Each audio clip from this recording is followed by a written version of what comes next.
O ministro da Defesa, Raul Jungmann, tem hoje uma reunião no Rio de Janeiro para discutir o Plano Nacional de Segurança. Aliás, o Rio vive uma das mais graves crises da segurança pública, com aumento de pessoas baleadas.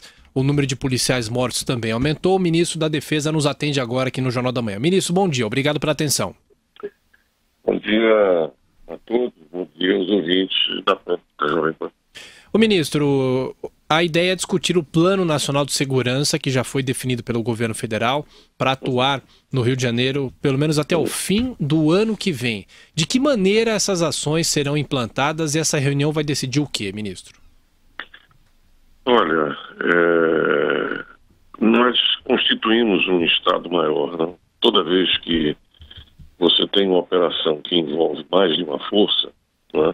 Não apenas uma das forças singulares, passa a ser uma operação conjunta e, portanto, isso é atribuído a um Estado-Maior conjunto. E hoje eu vou me reunir com esse Estado-Maior para exatamente participar do processo de planejamento dessas intervenções que vão ser feitas no Rio de Janeiro até o fim de 2018. Então é a primeira reunião. Eu vou abrir e participar dessa reunião de programação e planejamento, que deve contar com um número bem mais abrangente de oficiais superiores, oficiais das mais diversas áreas, tudo isso voltado a um esforço de ajudar o Rio de Janeiro a reduzir a sua sensação de insegurança, que hoje no Rio de Janeiro é de fato muito grave. Professor Vila. Ministro Raul Jungmann, bom dia. É Marco Antônio Vila, ministro. Uma questão, senhor ministro. Há cerca de um quarto de século, as Forças Armadas têm uma atuação no policiamento no Rio de Janeiro em intervenções pontuais. Vamos relembrar a Operação Rio e outros momentos. A questão nunca se resolve, ministro. Será que essa é uma tarefa das Forças Armadas, o enfrentamento de problemas da segurança pública, especificamente na cidade do Rio de Janeiro, ou há problemas estruturais na cidade e no estado do Rio de Janeiro que explicam essa intervenção quase que se repete e sem que resolva a raiz do problema, ou seja, as Forças Armadas saem e permanece a insegurança no Rio de Janeiro? Você tem razão. O Rio de Janeiro enfrenta uma situação em termos de segurança que eu posso chamar, a falta de melhor nome, professor Vila, sim, de uma situação limite. E essa situação, ela não é contornada pelo próprio Estado, ou seja, ela não consegue aqui o Estado superar. Vou lhe dar um parâmetro do que é que eu estou falando.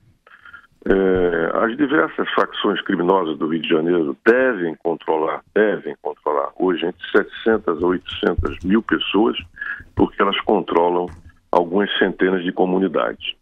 Então, isso quer dizer que a capacidade, tá certo, de infundir medo, insegurança, assaltos, sequestros, mortes, hoje que se tem pelo crime organizado no Rio de Janeiro, embora isso exista, evidentemente, em todos os estados da federação, isso não é um privilégio do Rio de Janeiro, mas no Rio de Janeiro alcançou, digamos assim, a sua situação mais crítica, mais profunda, mais aprofundada, mais grave. E isso faz com que, recorrentemente, exista essa situação de agravamento da crise e perda de controle e solicitação das Forças Armadas.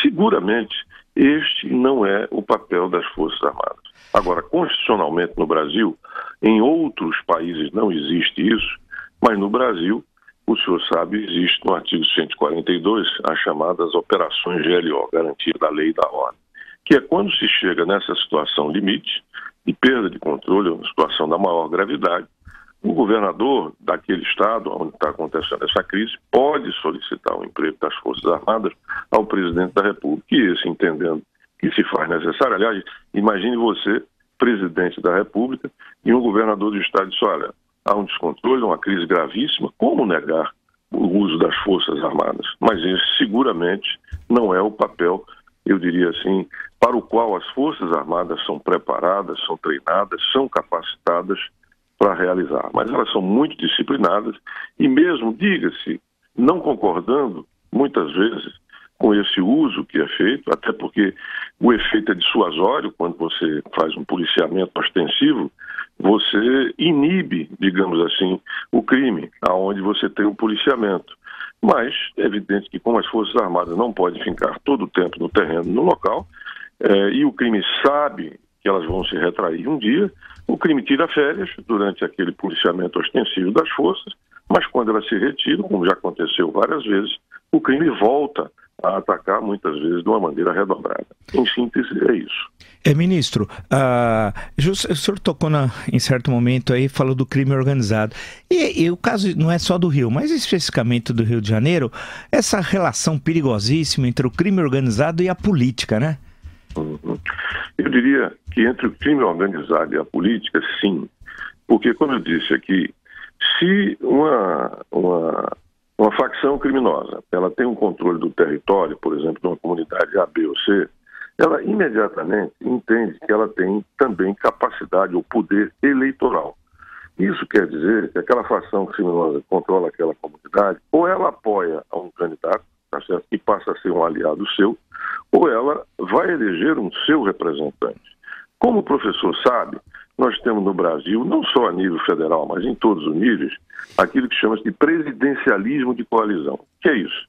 É que no Brasil, as maiorias parlamentares, seja em Câmara, seja em Assembleia, seja no próprio Congresso Nacional, elas são feitas depois das eleições, não é? Nenhum partido tem condições de per si, pelo nosso sistema, de fazer uma maioria ex ante, ou seja, antes do governo, digamos assim, tomar posse, quando se dá as eleições. Aí o que é que acontece? Para fazer maioria, o prefeito, o governador, o presidente, ele faz uma distribuição de cargos, tá certo? Para obter a maioria dentro do parlamento. Ora, se o crime organizado elegeu representantes, ele vai participar da escolha e da distribuição dos cargos, né? E isso é o que eu chamei de coração das trevas. Esse é um problema, eu diria assim, da maior gravidade. Acontece não apenas... Preciso chamar sempre a atenção, professor Vila, que isso não é só o Rio de Janeiro. Agora, sim, de fato, o Rio de Janeiro, a situação é muitíssimo mais grave. E por isso mesmo, eu diria que a capacidade do crime organizado no Rio de Janeiro de capturar o Estado, e não apenas o Legislativo, é maior do que em qualquer outro Estado brasileiro hoje, fruto do domínio que ele tem, tá certo? Sobre o território, sobre as populações. Eu diria que hoje um bom número de cariocas vive um regime de exceção. Ou seja, ali naquela comunidade onde o crime predomina, a facção criminosa predomina, não valem as regras, ou seja, as garantias e direitos que estão na Constituição, porque o que vale ali é a vontade do crime, do comando criminoso que domina aquele território, e obviamente ele tem essa capacidade que eu aqui me referi, de conseguir eleger representantes que vão participar do processo de constituição de um determinado governo, e isso significa que ele pode, inclusive, escolher postos dentro do próprio aparato de segurança, que aí, efetivamente, é uma situação crítica e terrível. Esse é um dos problemas, eu diria, mais graves, que é o Estado capturado, que hoje você tem no Estado do Rio de Janeiro, lembrando sempre, não apenas no Rio de Janeiro, embora lá seja mais grave do que nos outros estados. Ministro Raul Jungmann, bom dia. Bom dia. A fonte de todo esse poder do crime organizado, pela posse da droga e das armas, está fora do Brasil. Nós, jornalistas, de vez em quando nos aventuramos a fazer um comentário, ou elogiar, inclusive, o trabalho, principalmente da aeronáutica, que agora tem interceptado aviões que invadem o nosso espaço aéreo, possuindo droga, mas são comentários de jornalista. Agora, o senhor tem os dados. Como é que o senhor pensa, não o assunto, mas a solução dessa questão? Bom, acredito que o senhor se refere aqui ao chamado crime transnacional, ou ilícito, como é chamado, transnacional. Então, primeiro, duas observações para que a gente possa responder, eu vou tentar responder plenamente a sua questão. Olha, primeiro vamos falar do que são fronteiras no Brasil, né? A gente fala fronteiras e diz, olha, são 17 mil quilômetros, olha, é a terceira maior fronteira do mundo. Mas eu não sei se as pessoas têm noção do que isso representa. Então vamos fazer um exercício de tentar mostrar o que é fisicamente isso. Imagine agora que nós quatro, os senhores aí e eu, pegamos um avião e seguimos em linha reta. Daí de São Paulo, cruzamos o Oceano Atlântico, cruzamos o continente africano, cruzamos o Oceano Índico, passamos por cima da Malásia, chegamos no Mar do Japão até o Japão. Isso em linha reta são os 17 mil quilômetros da fronteira brasileira, dos quais 9 mil e poucos quilômetros eles são de fronteira molhada. Rios, lagos, igarapés, etc. Né?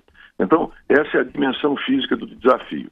Lembrando que nós temos 10 países que fazem fronteira conosco e que desses 10 países, 4 deles são produtores exatamente de drogas, né? Para ficar exatamente na situação que nós temos nas nossas fronteiras.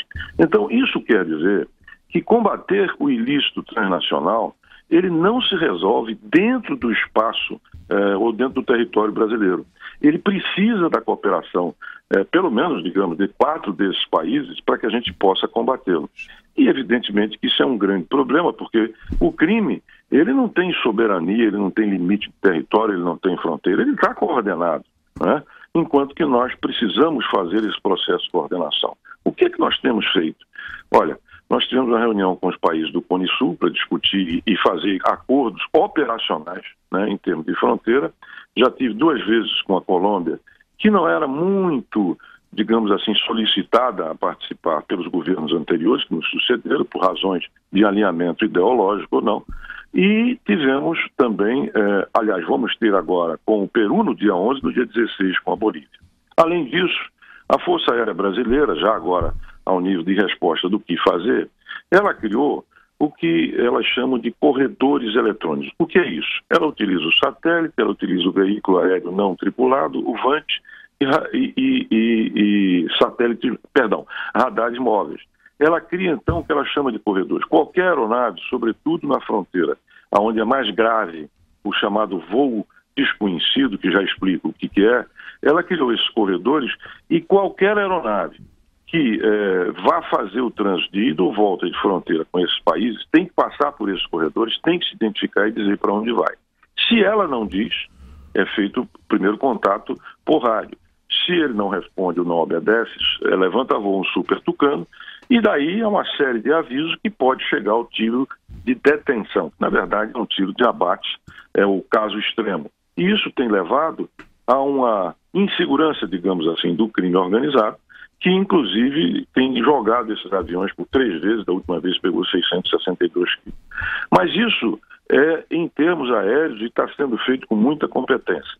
A questão da fronteira física e, sobretudo, da sua porosidade é outra história.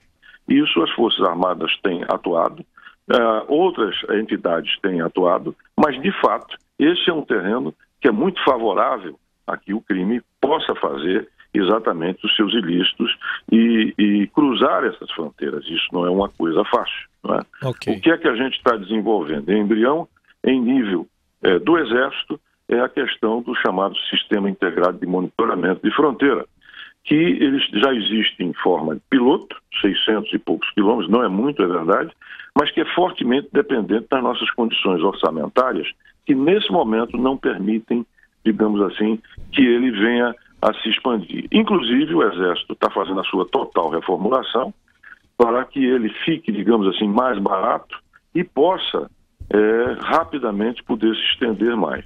Mas, em linhas gerais, essa é a situação, esse é o problema, e lembrando sempre que nós precisamos, eu diria até, essa é uma opinião, me permita, vou encerrar, estou me alongando, mas eu acho que nesse momento a situação é tão grave em termos do crime organizado na América do Sul que nós estamos demandando uma autoridade sul-americana de segurança, presidida pelos presidentes, contando com os ministros da área, integrando inteligência, defesa e efetivamente a questão policial. Em linhas gerais, era isso. Acho que o senhor matou. Nós vemos o problema. Acho que o senhor matou minha última pergunta, que eu ia perguntar se há governos ao lado do crime organizado na América, ou autoridades governamentais, pelo menos. Olha, eu não posso dar nomes por motivos óbvios, mas eu posso lhe dizer que pelo menos 2 desses países, ou 3, que nos são limítrofes, a produção da droga entrou no organismo econômico. É a mesma coisa do Rio de Janeiro. Quando você tem essa entrada, tá certo? E passa a fazer parte do organismo econômico, evidentemente que você tem representação, evidentemente que isso se desdobra na política. E sim, a resposta é positiva. De fato, existe esse, vamos dizer assim, esse laço que envolve crime, economia e autoridades e política em alguns dos nossos vizinhos. Ministro da Defesa, Raul Jungmann, mais uma vez, muito obrigado pela entrevista ao Jornal da Manhã da Jovem Pan. Bom trabalho, ministro. Até a próxima. Muitíssimo obrigado. Um bom dia a todos.